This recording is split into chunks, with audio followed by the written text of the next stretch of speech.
ভাগৰ মোৰো আছে, দুখ মোৰো লাগে, কষ্ট মোৰো হয়, কিন্তু মই এইবোৰ ইমান ভাবি নাথাকো। এইবোৰ জীৱনৰ একোটা অংশ বুলিয়ে ভাবো। হয়তো বহুতৰ তুলনাত বহুত বেছি মোৰ দুখ আছে বা বহুত মই আঘাত পাইছো, কিন্তু এটা কথা, সেইখিনি মই এনেদৰে ভাবো যে হয়তো সেইখিনিৰ বাবে ভগৱানে মোক যোগ্য বুলি ভাবিছে, হয়তো মোক আৰু অকমান অধিক শক্তিশালী কৰোৱাব বিচাৰিছে, যাৰ বাবে সেইখিনি দুখ কষ্ট হতাশা ভগৱানে মোক দিছে। গতিকে সেইখিনিক লৈ মই নিজক সুখী অনুভৱ কৰোঁ, কাৰণ অনাগত দিনত আৰু বহুত বেছি দুখ কষ্ট হতাশা আহিব পাৰে। অন্ততঃ এতিয়া হাৰ মানিব লগা নহয় বা ভাগৰি পৰিব লগা নহয়, কাৰণ এতিয়াই ইমানখিনি পাইছো যিহেতুকে, সেইটো কথা। আৰু যিখিনি মানুহে মোৰ লগত অহৰহ চলে তেওঁলোকে মোক জানে, মোৰ পৰিস্থিতিটো বুজি পায়। আৰু বাকী কিছুমান এনেকুৱাও আছে যিয়ে নেকি দূৰৰ পৰা ধৰি লওক তেওঁলোকে মূল কথাটো নুবুজি নুশুনি মোক দোষী বুলিও ভাবে। অৱশ্যে সেইখিনি মানুহৰ মানসিকতাক মই ধিক্কাৰ দিওঁ, কাৰণ তেওঁলোকৰ যিখিনিয়ে ধৰি লওক কাৰোবাক সমালোচনা কৰে বা বেয়া চকুৰে চাই, তেওঁলোকে নিজৰে প্ৰব্লেম বহুত বা নিজৰে সমস্যা বহুত, কিন্তু নিজৰ সমস্যাখিনি তেওঁলোকে চকু মুদাৰ ভাও ধৰি আনৰ সমস্যাখিনিক লৈ পেলাই যি হাঁহি ঠাট্টা মস্কৰা এইবোৰ কৰে, তাৰ সেইখিনিৰ মই প্ৰত্যুত্তৰ হিচাপে বা সেইখিনিৰ ফলাফল হিচাপে মই ভগৱানলৈ ঠেলি দিওঁ, কাৰণ তেওঁ সেইখিনি নিজে বিচাৰ কৰিব। যিহেতু আমি প্ৰত্যেকেই তেওঁৰ সৃষ্টি, কোনোবাই মোক ফাঁকি দিব পাৰে, কোনোবাই মোক প্ৰতাৰণা কৰিব পাৰে, কোনোবাই মোক দুখ কষ্ট দিব পাৰে, কিন্তু সেইখিনি হয়তো মই নেদেখিব পাৰো বা মই নেদেখা বুলি উক্ত ব্যক্তিজনে ভাবিব পাৰে, কিন্তু যিয়ে আমাক সৃষ্টি কৰিছে তেওঁকতো তেওঁ ফাঁকি দিব নোৱাৰে। গতিকে তাৰ কৰ্মৰ ফল তেওঁ নিজে ভুগিব বা ভুক্তভোগী হ'ব, সেইটো কথা। আৰু ময়ো কৰ্মৰ ফলক বিশ্বাস কৰো যে আমি যি কাম কৰি আহিছো বা যি কাম কৰিছো তাৰ ফলে আমি লাভ কৰো। সেয়া লাগিলে মোৰ ঘৰৰ মানুহে হওক, ময়ে হওক। কোনোদিন মই ঘৰৰ মানুহ বুলি এনেকৈ কোৱা নাই যে সেইটো এটা মানে ধৰি লওক বেলেগক এটা দুখ দিছো বা অজুহাত দিছো, তেনেকুৱা নহয়। যদি মোৰ লগত কিবা বেয়া হৈছে, মোৰ ঘৰৰ মানুহৰ কিবা বেয়া হৈছে, মই এটা কথাই কওঁ, সেয়া কৰ্মৰ ফল, সেইটো মই বিশ্বাস কৰো, কোনোবাই নকৰিব পাৰে। আৰু বাকী ভাগৰ লাগে, বহুতে সোধে ইমান যে কাম কৰি থাকা ভাগৰ নালাগে নে? ভাগৰ লাগে, কিন্তু যেতিয়া এনে থাকো তেতিয়া অবান্তৰ চিন্তা বা কিছুমান অলাগতিয়াল কথা মনত আহে, যিখিনিয়ে আমাৰ পজিটিভিটিখিনি নাইকিয়া কৰে। সেইবাবে মই নিজক কামৰ মাজেৰে ব্যস্ত ৰাখো আৰু মোৰ ভাল লাগে সেয়ে। আৰু এয়া এটা নতুন কাম কৰি আছো, নতুনত্ব এটা আহি আছে। কৈছো নহয় আপোনালোকক, কাপোৰ যে বনাই আছো সেইখিনি দেখিব অতি সোনকালে। মই অফলাইন কাটিং ক্লাছত আছো আচলতে, থাকিলে এনে বহিনো কিয় থাকো, সেইকাৰণে মই ফুলখিনি অকমান এনেকে ধূপেৰে মানে চাইডটো ফিনিচিং কৰি দিছো।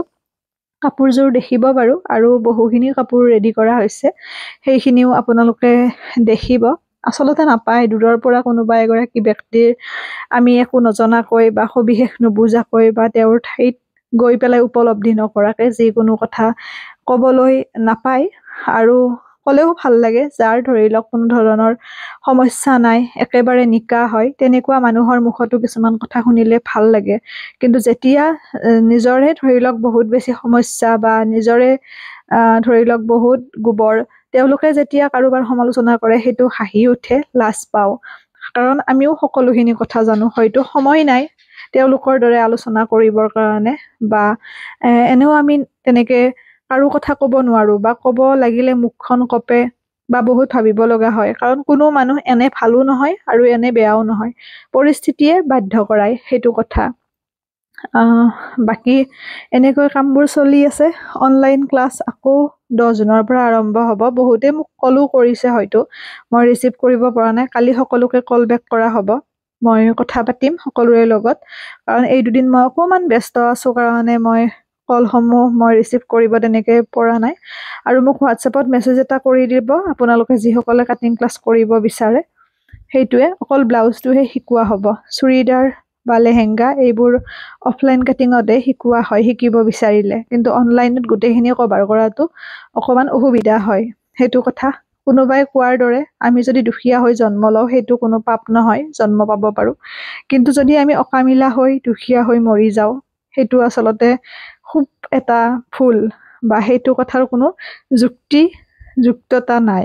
গতিকে সেই কথাটো মই আগত ৰাখি পেলাই কষ্ট কৰোঁ, কাৰণ বহুতখিনি অভাৱ অভিযোগ সেইবোৰৰ মাজেৰে আজি এইখিনি স্থিতি পাইছো। হয়তো কোনোবাখিনিত বিচৰাখিনিও নাপালো, হয়তো কোনোবাখিনিত অভাৱৰ বাবে ধৰি লওক ভবা ধৰণে আগুৱাবও নোৱাৰিলো। অৱশ্যে সেইখিনিক লৈ অভিযোগ নাই, কাৰণ অভাৱ থাকিলেহে মানুহে বুজি পায় মূল্যটো, তেনেকেই মই সান্তনা লওঁ সেইটো কথা। গতিকে সেইকাৰণে মই ভীষণ ধৰি লওক নিজৰ স্থিতিত অটল মানুহজনী। কোনে কি কৈছে, কোনে কি কোৱা নাই, মোক কোনেও মোৰ স্থিতিৰ পৰা লৰাব নোৱাৰে। আৰু যিসকলে চেষ্টাও কৰে তেওঁলোকৰ সেয়া ব্যৰ্থ হয়, কাৰণ বহুমূলীয়া সময়খিনি তেওঁলোকৰ মিছাতেহে নষ্ট হয়। আৰু সেইবাবে মই তেওঁলোকৰ ভালৰ বাবে কওঁ, মোৰ পিছত লাগি বা মোৰ হোৱাই নোহোৱাই কথা চিন্তা কৰি একো লাভ নাই, নাপাব। কাৰণ যিহেতুকে মই কৈছোৱে, মই নিজে ভুক্তভোগী বা মই নিজে বুজি পাইছোঁ কোনখিনি পৰিস্থিতিৰ মাজেৰে মই আজি স্থিতি পাইছোঁ। হয়তো মোৰ লগত চলাখিনিয়ে বুজি পাইছে বা যিখিনিয়ে ৰেগুলাৰ মোক পাইছে তেওঁলোকে বুজি পাইছে, কিন্তু এদিন মোক লগ পাই বা এদিন অকণমান সময়ৰ বাবে লগ পাই কোনেও বুজিব নোৱাৰে মোৰ স্থিতি। গতিকে সেইটো কথা। ভালে থাকক সকলো আপোনালোক।